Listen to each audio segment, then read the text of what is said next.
Hi everybody, I am Akash. I am your today's storyteller. Okay, don't take much time. I am going to tell about Kushwant Singh. Who is Kushwant Singh?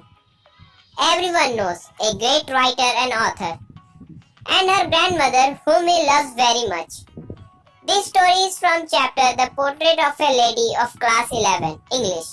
Kushwant Singh used to live with her grandmother since his childhood.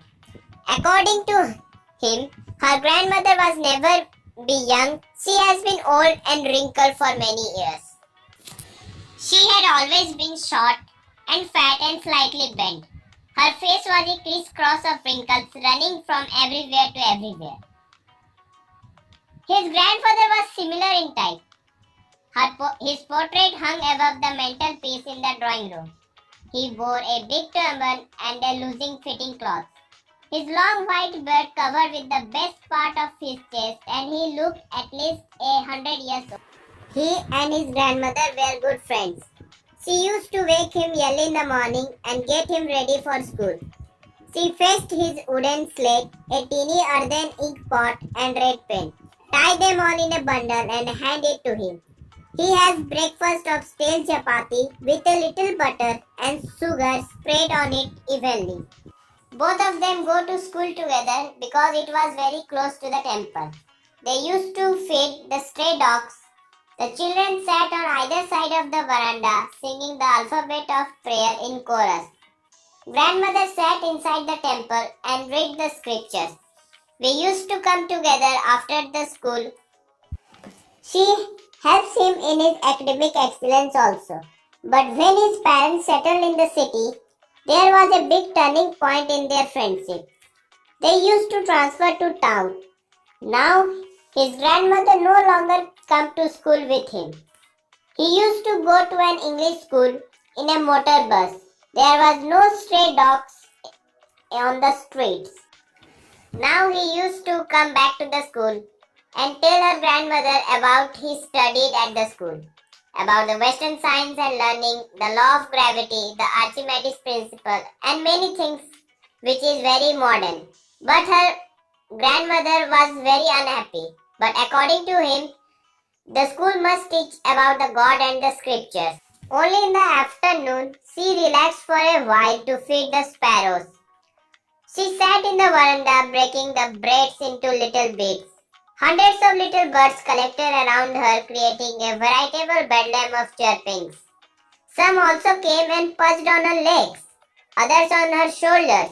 Some even sat on her head. She smiled but never shot them away. It used to be the happiest half hour of the day for her. Kushwant Singh decided to go abroad for her further studies. He knew that her grandmother would be upset. He had to go for 5 years. Her age could never tell, but her grandmother could.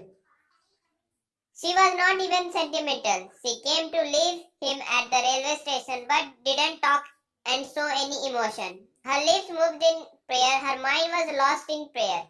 After 5 years he came back. Her grandmother was very happy, but all the things are the same.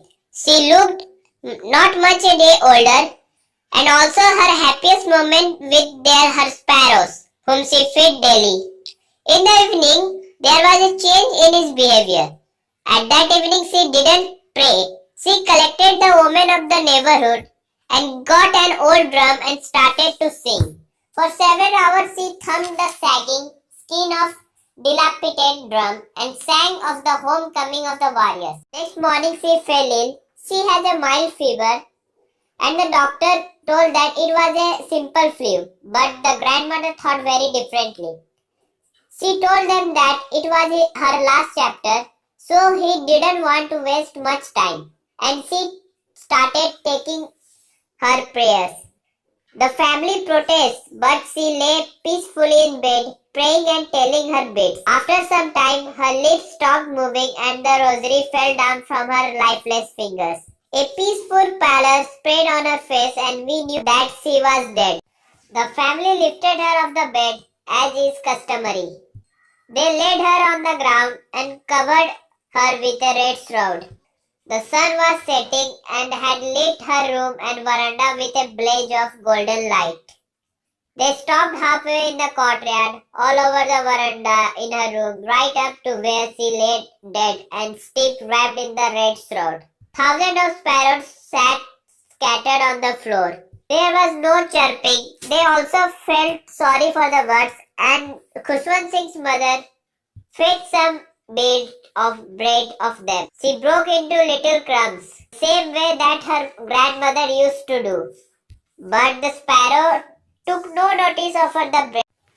When the family took the grandmother for the last ride, the sparrows sat around her and gave her a last view. As they moved forward, all the sparrows fly away and a clean silence settled down. This was the last of her grandmother, and there is a end of the story. Thanks.